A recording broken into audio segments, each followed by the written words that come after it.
Vamos a ver ahora a Hans Urs von Balthasar comentando algunas de estas indicaciones luminosas que nos muestra en este texto de Tú tienes palabras de vida eterna, y nos vamos a concentrar a partir de la página 15, donde habla de la voluntad de Dios. Y creo que esto es como inquietante para nosotros. A veces nos preguntamos ¿cómo se está haciendo la voluntad de Dios? ¿En qué consiste la voluntad de Dios? ¿Qué es la voluntad de Dios? Y como que no lo tenemos, digamos, a veces muy claro. Entonces nos vamos a concentrar en este primer momento en la voluntad de Dios, siguiendo, vuelvo a repetir, estas indicaciones extraordinarias que von Balthasar nos va a compartir. Lo primero que menciona Balthasar es que en Dios su voluntad está determinada por su esencia, o sea, el bien infinito. No, o sea, finalmente la voluntad de Dios, ¿no? Lo esencial de la voluntad de Dios es el bien infinito. Ese es el primer, digamos, rasgo que habría que destacar de la voluntad de Dios, bien infinito. ¿Qué quiere decir esto? Quiere decir en un primer momento que Dios jamás tiene un deseo malo. Todo su querer, todo su desear, siempre es infinitamente bueno. Tan es así que nosotros podemos darnos cuenta la manera en la que se manifiesta la voluntad de Dios justo en el Padre Nuestro, ¿no? En el Padre Nuestro decimos, hágase tu voluntad, aquí en la tierra, así en la tierra como en ¿dónde? Como en el cielo. Sabemos que el cielo es el lugar donde se realiza plenamente la voluntad de Dios. Y es lo más extraordinario que podemos imaginar. Entonces, primer detalle fundamental. Hacer la voluntad de Dios es lo mejor que nos puede ocurrir en la vida. No hay nada mejor que el cumplimiento de la voluntad de Dios. No hay nada mejor. Es encontrar ya el cielo aquí en ¿qué? En la tierra. Fíjense este primer detalle fundamental, ¿eh? La voluntad de Dios es lo mejor que nos puede ocurrir, es lo mejor que nos puede pasar. Por ello, no hay petición más grande que podamos hacer que el hecho de que se cumpla la voluntad de Dios en una persona. Es lo mejor que le podemos desear. No hay ningún deseo que podamos pedir por otra persona que rogarle a Dios, suplicarle, pedirle que se haga su voluntad en esa persona. No hay ninguna petición más grande, porque no hay nada mejor que su voluntad, su querer. ¿Por qué? Porque esta voluntad de Dios está determinada por ser un bien infinito, ¿no? Entonces, cuando hacemos la voluntad de Dios, lo que queremos es ya vivir el cielo aquí en la tierra. Y de hecho lo repetimos precisamente en el Padre Nuestro. Ahora, otro aspecto que debemos de tomar en cuenta es que la voluntad de Dios es ilimitada.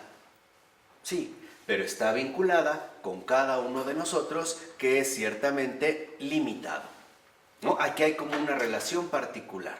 Entonces, ¿qué significa esto? Que la voluntad de Dios, en tanto bien infinito, no nos exige el cumplimiento de esta infinitud. O sea, que cumplamos este bien infinitamente, o que hagamos el bien absoluto. No. Lo primero es que Dios es muy condescendiente con nosotros, y su voluntad siempre se va a ver aplicada, en nuestro caso, a situaciones concretas. Aquí está la condescendencia de Dios.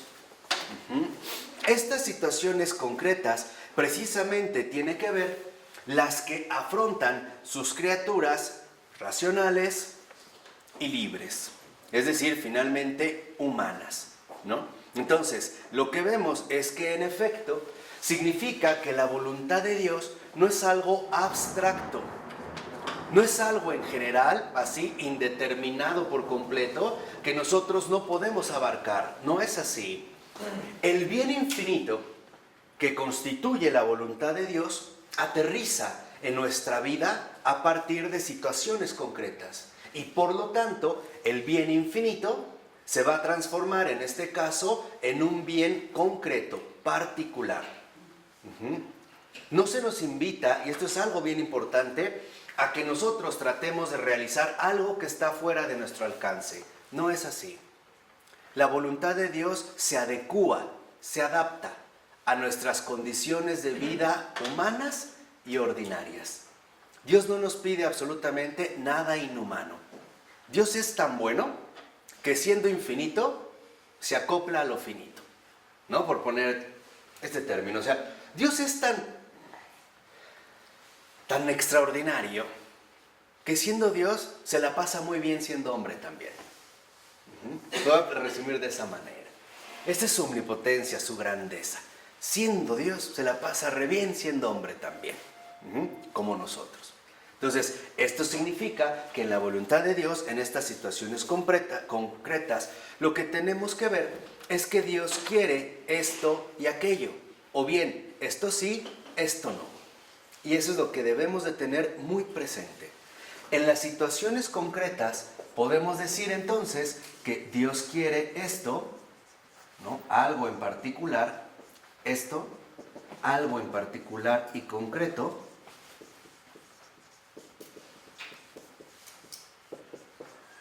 y no aquello.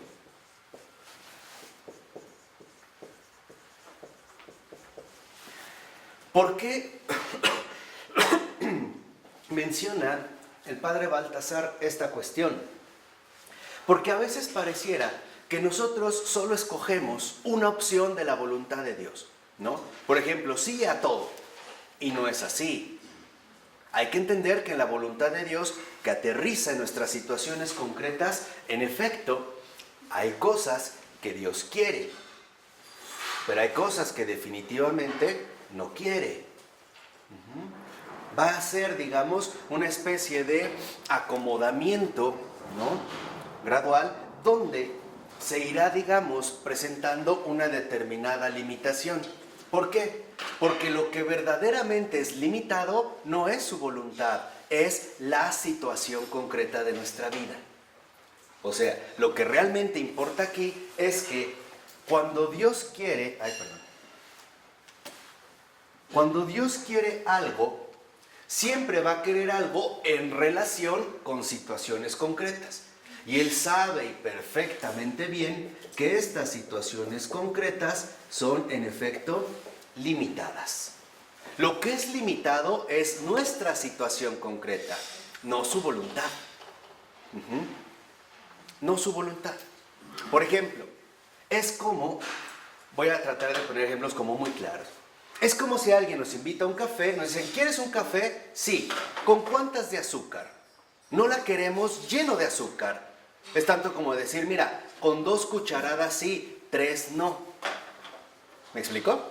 Y entonces nos vamos, digamos, refiriendo finalmente a estas situaciones concretas. Entonces, no es que lo que es limitado es la voluntad de Dios. No, lo que es limitado es nuestra vida humana, pero Él se adapta. Por eso, para atravesar estas situaciones, hay cosas que nos va a decir sí, por ejemplo, y al mismo tiempo habrá cosas en las que nos va a decir que no. Ejemplo, atraviesa este río, ok, pero no te sumerjas. Pero eso no quiere decir que no lo voy a atravesar. Sí lo voy a atravesar, pero no me voy en este sentido, como dijimos, ¿a qué? A sumergir. Hay un sí y no, ¿no? Es decir, hay una adecuación. Dicho brevemente, la voluntad de Dios se adapta a nuestra limitación humana. No tiene problemas con eso. La voluntad de Dios se adapta a nuestra situación, pero eso no significa que su voluntad es limitada. Su voluntad en este sentido es ilimitada. Por eso es que la voluntad de Dios para el cristiano es objetivamente clara en cada situación. Es objetivamente clara porque la voluntad de Dios es objetivamente concreta. O sea, Dios nos pide algo en una determinada situación, que dependiendo la situación puede ser un sí o puede ser un qué. Un no. Veamos la vida de Jesús, ¿no? Para que lo vayamos aterrizando, que es lo que estamos tratando de saborear. Jesús, ante las, digamos, las acusaciones que le hacían o las ofensas que recibía, ¿siempre se quedó callado? No, a veces no. A veces sí respondía o no. Sí, pero no siempre. Dependía de las situaciones que concretas. Entonces, aquí tenemos también un detalle muy importante. ¿Por qué? Porque en efecto, lo que nosotros debemos comprender es que esta voluntad, que en ciertas situaciones quiere algo y en ciertas situaciones no quiere eso u otra cosa, involucra que Dios va a partir de nuestras situaciones concretas limitadas para llevarnos finalmente a una dimensión global. O sea, el fin o la finalidad hacia la cual precisamente nosotros nos vamos a ir dirigiendo. Él es el gran maestro que nos va indicando a veces que sí, y también nos va a ir diciendo que no, ¿no? O sea, es un maestro. Nos dicen, esto sí, esto no, ¿no? No siempre es un sí y tampoco no siempre es un no. Entonces, lo que tenemos que ver es que en efecto, esta dimensión global apunta a una finalidad que nosotros no podemos abarcar. Esta dimensión global no es más que el bien que infinito, que para nosotros, humanamente hablando, resulta inabarcable. Por eso dice Baltasar, por ejemplo, esta perspectiva sobre la voluntad total se abre paso a través de todo lo que aparentemente obstaculiza, se contrapone o resulta incomprensible. Por ejemplo, escuchen bien, la muerte, la enfermedad incurable, el sufrimiento, la injusticia infligida, la humillación impuesta, etc.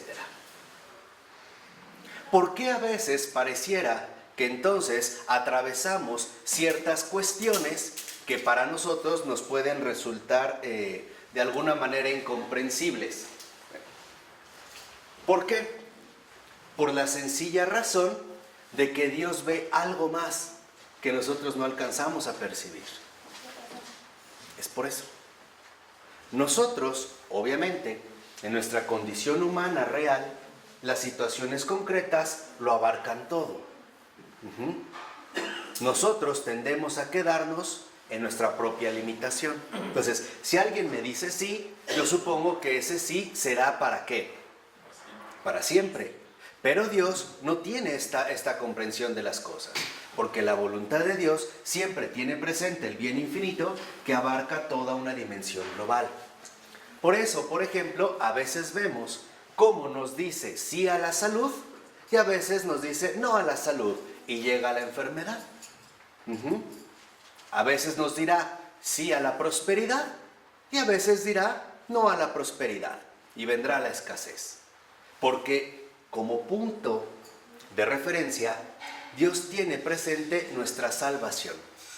Y esta salvación involucra tener la sabiduría suficiente para saber que sí y saber que no. Esto humanamente no lo podemos alcanzar. Por ejemplo, vamos a un médico y a veces nos dice, tómese esto.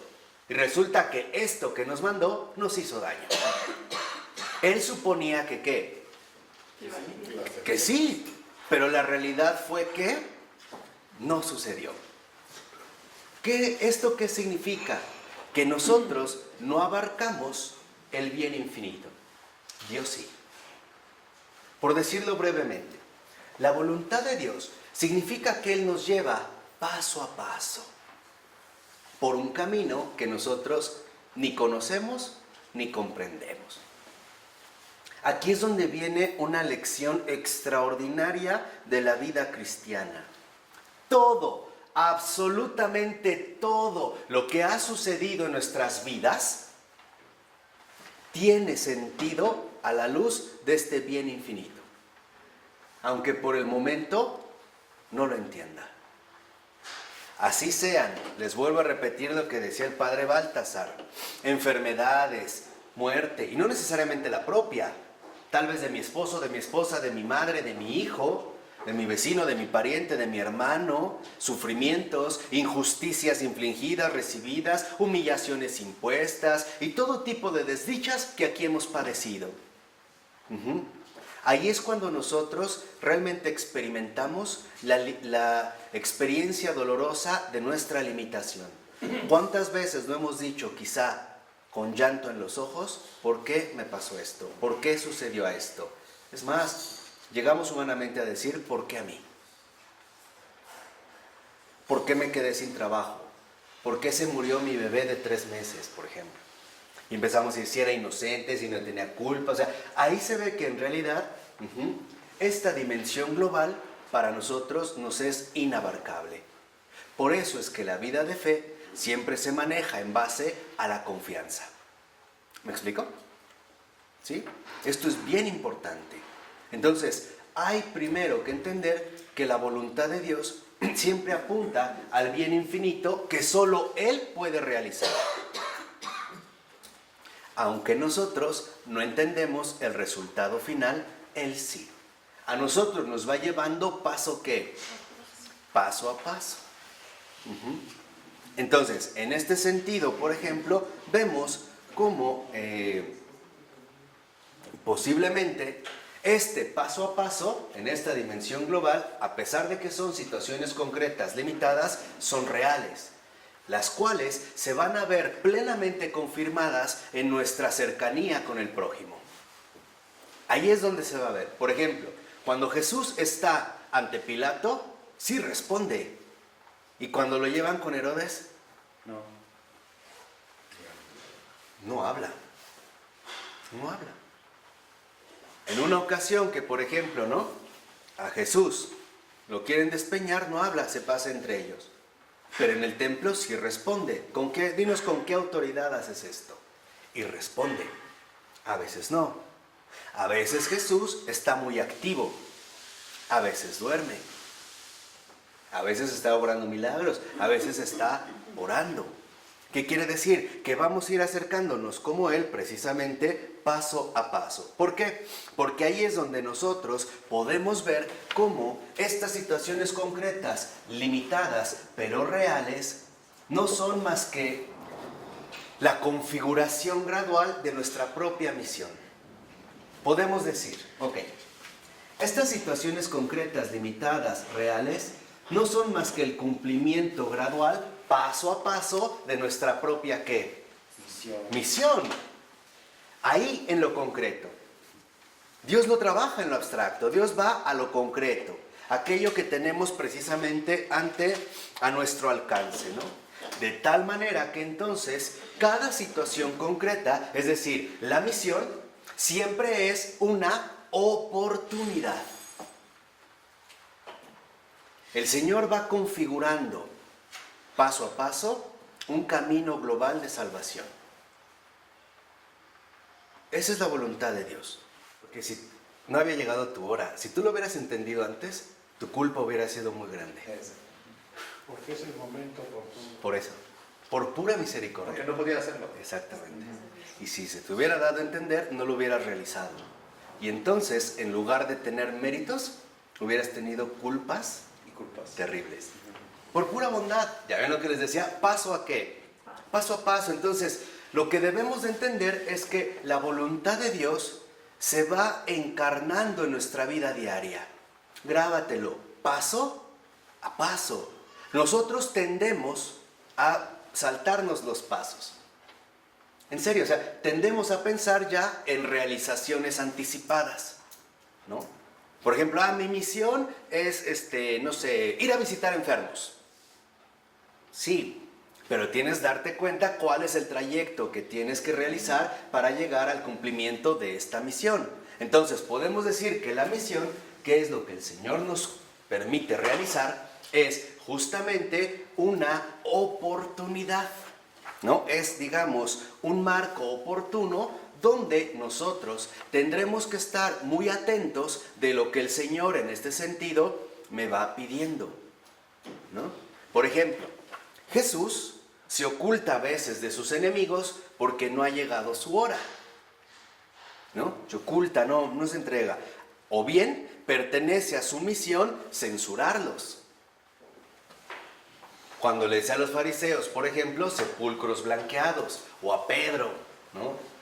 O a Felipe, O sea, a veces, uno dice, a veces sí censura, o bien, incluso dice Baltasar, rechazar sus disculpas. Pero hay también momentos en los que no repele los ataques y deja caer el escarnio sobre sí.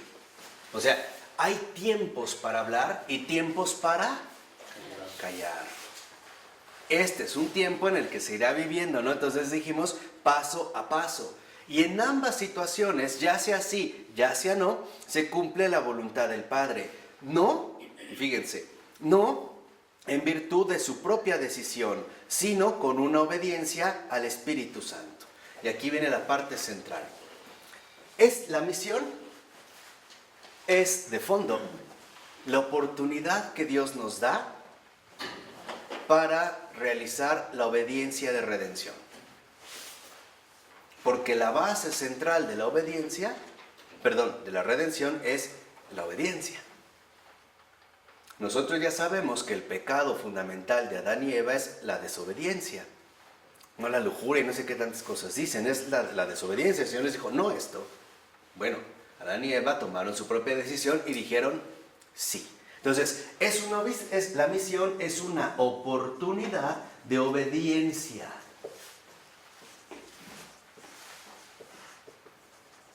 ¿Cuántas veces en las situaciones concretas de nuestra vida se nos pide realizar algo y decimos, no quiero? O al revés, se te dice, no lo hagas, sí lo hago. No le marques, ya le estás marcando. Márcale ahorita. No, o sea, vamos nosotros como en un sentido inverso. Entonces, no comprendemos que esta oportunidad de obediencia consiste precisamente en que esta obediencia es aportada, nos la aporta el Espíritu Santo para ir comprendiendo en cada situación correspondiente lo que el Padre quiere. Por eso es tan fundamental la oración. Porque en la oración, este es un aspecto que quiero destacar aquí, en la oración uno aprende a no tomar decisiones propias. Esa es una enseñanza, pero central de la oración. Cuando uno realmente hace oración, uno aprende a no tomar decisiones propias. Cuando uno realmente hace oración, uno aprende a captar lo que Dios quiere, o bien no quiere. Y no es a través precisamente de una locución directa, es a través de movimientos interiores que uno va detectando en base precisamente a lo que el Señor va requiriendo, o sea, con la asistencia precisamente del Espíritu Santo. Entonces, lo que vemos es que esta oportunidad de obediencia siempre se da en base a una situación delimitada, a esto. O sea, el cumplimiento de la voluntad de Dios significa esto sí o bien esto no. Esta es una situación delimitada. O sea, ¿qué quiere decir? Que la voluntad de Dios, en efecto, en tanto oportunidad de obediencia, se personaliza en cada caso concreto. Puede ser que algo le pida a una persona y que no sea necesariamente lo que nos pida a todos, ¿eh? Cuidado, porque a veces nosotros tendemos a querer imponer a los demás nuestro mismo esquema, ¿no? O sea, por ejemplo, a mí me dijo Dios o me han hecho saber que Dios no quiere esto de mí. Entonces nadie. ¿No? ¿Por qué? No, o sea, asumir la responsabilidad de nuestra propia misión. O sea, de esta oportunidad de obediencia que el Señor nos va a ir dando precisamente poco a poco. Entonces, lo que vemos es que si los hombres se preocupan del conocimiento de la voluntad de Dios determinada en cada momento, esa es la primera información de que le resulta conocida la abarcadora y limitada voluntad divina. O sea, la voluntad divina se empieza a percibir cuando nos damos cuenta qué quiere Dios de mí en esto, en esta situación concreta. No qué quiere de mí a grandes rasgos, quién sabe. No. ¿Qué te está pidiendo en tu día a día?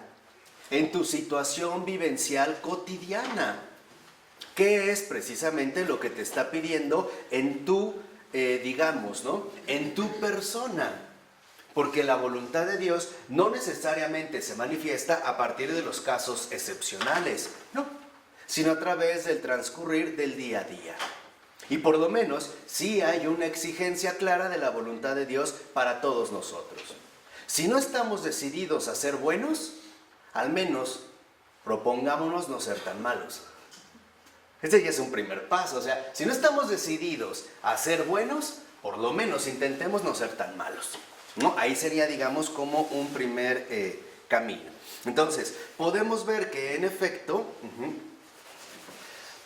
este cumplimiento que se personaliza en cada situación concreta, significa que a su vez incluye una experiencia de liberación. Y fíjense, esto es muy importante. ¿De qué me libero al ir cumpliendo la voluntad de Dios? De mis propias equivocaciones. De eso me voy liberando. De mis propias equivocaciones al momento de tomar decisiones. Entonces, esta oportunidad de obediencia que se personaliza, a su vez también se convierte en una experiencia de libertad. ¿Por qué? Porque vamos aprendiendo que el que realmente nunca se equivoca es Él. Y en cambio nosotros, cuando muchas veces seguimos nuestros propios caprichos o nuestras propias inclinaciones desordenadas, terminamos cometiendo un montón de errores e incluso también un montón de injusticias. Porque en último término sabemos que la voluntad de Dios no es otra más que el amor. Y nosotros no sabemos amar. Lo intentamos, pero hacemos, la verdad, bastantes caricaturas. Entonces, lo que vemos es que en cada caso concreto, es decir, en cada oportunidad de obediencia, lo que se tiene siempre que buscar es el amor. ¿Y cómo se va a reflejar de manera concreta el amor? En el mayor bienestar que reciban los demás. Es decir, en la medida en que el prójimo se ve beneficiado con esta actuación y no perjudicado. Ahí es donde en efecto podemos tener ya una indicación clara de la voluntad divina. La voluntad divina siempre apunta al bien de las almas, nunca a su daño, nunca al daño de las almas. Ahí entendemos cómo incluso la corrección, que a veces es importante, no es para destruir una vida, es para llevarla a un mejoramiento, ¿no? Finalmente a una postura todavía mejor, todavía más grande. Entonces, no creamos que esta experiencia de libertad necesariamente tiene que ser extremadamente difícil. O sea, lo que quiero que comprendan es que la voluntad de Dios no necesariamente es pura dificultad. No es así. Más bien, la voluntad de Dios tiene que ver con esta experiencia de libertad que nosotros tendremos que ir adquiriendo poco a poco, y vuelvo a repetir, paso a paso. De tal manera que entonces debemos siempre sopesar con inteligencia y sin miedo las alternativas. O sea, tenemos que desarrollar el don del discernimiento. ¿Qué es lo que Dios querría de esta situación? ¿Qué quiere de mí en este caso concreto? ¿No? Y preguntárselo de manera coherente, de manera sincera. Por ejemplo, dice Baltasar, ¿no? Al sopesar con inteligencia y sin miedo a las alternativas. Vamos a suponer, ¿debo llevar a mi casa a mi anciana madre, aunque sé que mi marido o mi esposa no la soporta? O sea, dice el ejemplo que pone Baltasar. Conflictivo. Por eso dice, bueno, sin miedo y sopesar la inteligencia. Dice, ya aquí, por ejemplo, nos damos cuenta que esto involucra un examen detenido ante Dios. O sea, un examen detenido ante Dios no es más que aplicarse en la oración. Es un examen detenido ante Dios. Esta experiencia de libertad depende, en efecto, de la oración. De hecho, no puede dar respuesta a esta pregunta, porque depende de cada situación concreta diferente. Claro. Por eso, cuando el Señor ha visto que ya nosotros nos acostumbramos a escucharle, Él responde rápido. No es necesario indagar mucho, porque sabe que en efecto lo que nos interesa es su respuesta. Cueste lo que ¿qué? Cueste lo que cueste, implique finalmente lo que implique. Entonces dice, bueno, esta oración se tiene que convertir en nosotros en una actitud. Es una actitud de apertura, no una mera actividad pasajera. Es una actitud, precisamente de apertura a escuchar, a percibir lo que el Señor me está pidiendo. Aunque esto no implique necesariamente una locución directa de lo alto. Porque a veces tendemos a pensar que el Señor me va a responder de esta manera.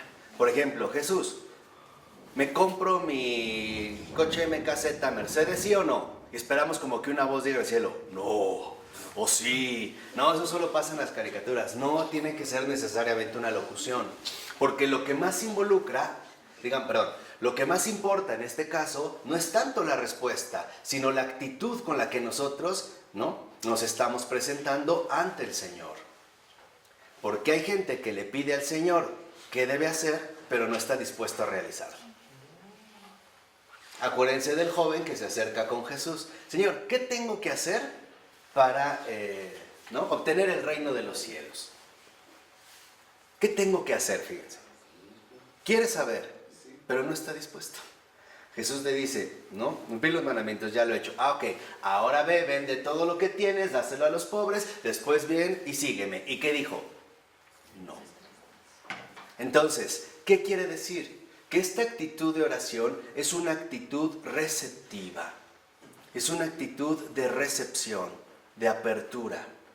Es un deseo auténtico de realizar esto que al Señor precisamente le agrada, ¿no? Entonces dice, por ejemplo, hay otro punto donde en otro plano se toman decisiones fundamentales, mucho más fundamentales, que repercuten en la existencia total de la persona. Por ejemplo, ¿qué forma de entrega vital quiere Dios de mí? ¿Estado religioso? ¿Sacerdocio? ¿Matrimonio? Ahí son otras cuestiones muchísimo más relevantes. Entonces, ¿qué es lo que más van a exigir? O sea, en este tipo de cuestiones más determinantes, ¿cómo? ¿Qué forma de entrega vital quiere Dios de mí? ¿Estado religioso, sacerdocio, matrimonio? Este tipo de situaciones que son existencialmente más relevantes requieren entonces más oración. No pueden finalmente tomarse de manera precipitada. Ahora, lo que vemos es que en efecto, en este tipo de situaciones, ¿no?, que involucran un compromiso existencial profundo, ahí va a quedar claro el puesto que ha de ocupar la persona en el plan universal de salvación. ¿Cuál es su posición, ¿no?, estratégica en el plan global de la salvación? ¿Cuál es el estado de vida que es fundamental para el papel que él va a desarrollar, por ejemplo, en el plan de salvación? Pongamos un caso. Podemos ver que hay un santo, sí, pero para que hubiera un santo tuvo que haber un matrimonio. Entonces, no son los dos necesariamente los que están, digamos, en el mismo nivel, sino que esta actitud finalmente también tiene que ver en tanto la oración nos coloca, es una colocación, ¿no?, de nuestra persona en orden al plan general de la salvación. Y aquí es donde nosotros debemos entender que en efecto hay referencias que pueden ser muchísimo más importantes que las que solemos ver. Por ejemplo, recuerda ahorita una carta de San Agustín que le escribía a una señora. Le decía, mira, tú quizá te lamentas porque no te has podido dedicar a la vida consagrada. No obstante, en realidad el sacrificio que has hecho es extraordinario, porque tú has renunciado finalmente, ¿no?, a esta posibilidad que tenías de una vida más elevada en la tierra para que fuera posible dar a luz un proyecto de Dios. ¿Sí me explicó? Esto es muy bonito. O sea, nos damos cuenta que en efecto, no se ve únicamente como una cuestión pasajera, sino como algo fundamental que tiene que ver con la colocación de nuestra persona en orden precisamente a la salvación.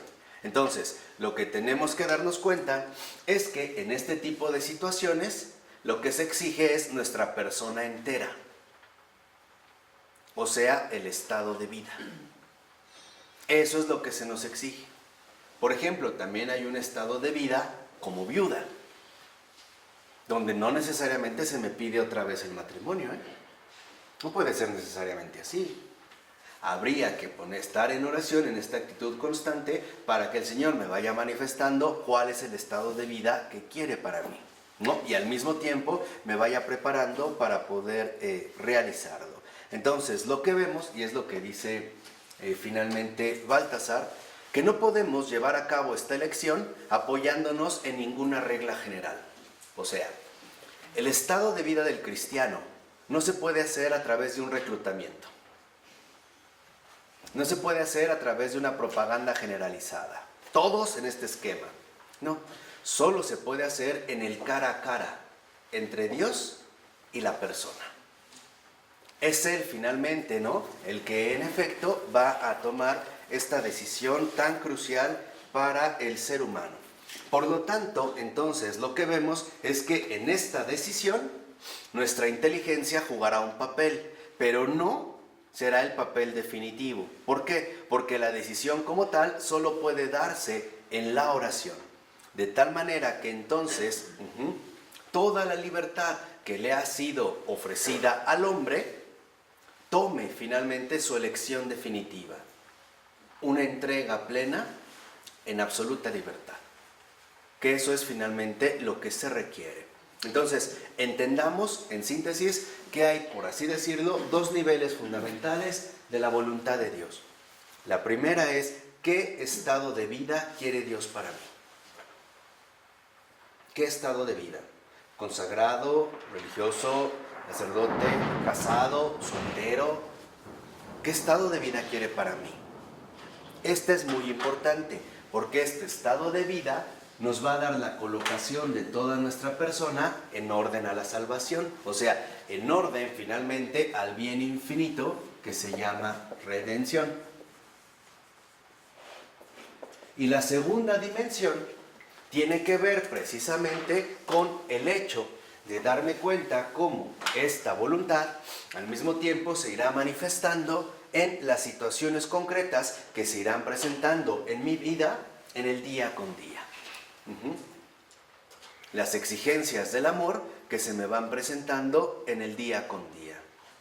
También sabemos, creo, cada uno de nosotros, que dentro de este nivel del amor, en efecto, a veces hay cosas que sí hay que hacer y hay cosas que definitivamente no hay que hacer. Pero el criterio fundamental en este caso es el amor. En el primer caso, por lo regular la gente no sabe cuál es su estado de vida porque ni siquiera se lo pregunta, ni siquiera se lo cuestiona. O sea, pareciera, que no resulta algo fundamental para toda su trayectoria vital. Están como peces fuera del agua, nada más brincoteando sin encontrar un lugar fijo, o sea, sin una estabilidad fundamental a partir de la cual crecer. Y esto tiene que ver también un poco con nuestra cultura actual, que siempre nos invita a perder de vista lo esencial. O sea, hoy tal parece que este estado de vida en el cual vivimos, el estado de vida en el cual nosotros vivimos, en último término lo elegiremos nosotros mismos. Lo que nos resulte finalmente más agradable. O sea, ¿qué prefieres? ¿Qué te apetece? Como si fueras a un restaurante y dieran un menú y ¿qué se te antoja? Sin darnos cuenta la relevancia enorme que tiene nuestro estado de vida con relación a la redención. Con relación al bien infinito. Ese es el primer punto. Y el segundo, ¿qué sucede en último término cuando una persona no afronta realmente, dijimos, sin temores, a la luz de la verdad, con toda seriedad, el estado de vida que el Señor quiere para él? O una de dos, o el Señor lo jalará tarde o temprano a ese estado que quizá él no quiere, como Pedro, que lo llevan al final a donde él no quiere, o bien Entonces, esta persona puede estar empeñada en oponerse a la realización de esta misión. O sea, simple y sencillamente en jamás quedar centrado a donde ha sido llamado. Por eso es muy importante que nosotros entendamos que lo fundamental no es qué quiero yo, sino Dios qué quiere de mí. Por eso yo les doy un consejo de oración muy simple. Cuando ustedes tengan una cuestión en su vida muy concreta, dijimos, siempre son situaciones que concretas, ¿no? Hablen al Señor con esa misma concreción. Ejemplo, Señor, yo me quiero casar con esta mujer. ¿Tú qué dices? ¿Sí o no? Pero partamos de algo concreto. Nada de que, sí, Señor, aquí estoy para hacer tu voluntad, si tú quieres, pero por dentro es si te dejo. No me interesa. No. Llegar concreto. Señor, yo me quiero ir a vivir a Londres. ¿Tú qué dices? ¿Sí o no? Señor, yo me quiero hacer religioso, sacerdote. ¿Tú qué dices? ¿Sí o no? Señor, yo quiero comprarme este coche blanco. ¿Tú qué dices? ¿Sí o no? Yo quiero comerme una langosta de 2 kilos. ¿Tú qué dices? ¿Sí o no? Eso es tomarse en serio al Señor, porque partimos de algo concreto. Yo quiero esto. ¿Tú qué dices? O sea, a Él finalmente, ¿qué le dejamos? La decisión. Exacto. Porque si dejamos que Él decida, es decir, si dejamos que se haga su voluntad, habremos encontrado el cielo en la tierra. Y no hay nada más extraordinario que eso. Hay una desviación donde pensamos que hacer la voluntad de Dios tiene que ver con el ser remolido y triturado en un mar de sufrimiento inaguantable. Vil mentira. El que realmente ha encontrado la voluntad de Dios en su vida, créanme, ya sabe lo que es el cielo. Ya sabe finalmente qué bueno es Dios. Y más aún, ya sabe que en efecto, Él es consciente del papel que juega en este proyecto, en este desarrollo del camino de la redención.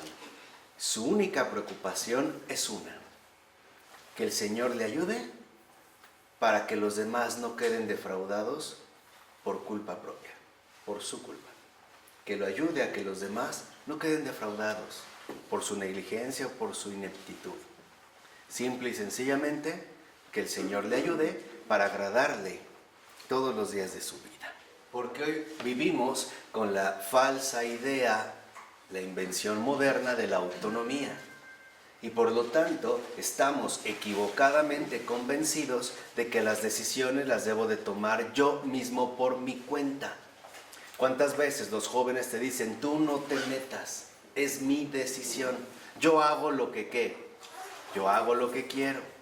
Y finalmente hemos visto qué mal terminan, ¿no? O qué mal terminamos cuando nos dejamos guiar por este criterio equivocado. Ok, vamos a dejarlo hasta aquí. En nombre del Padre, del Hijo y del Espíritu Santo. Amén.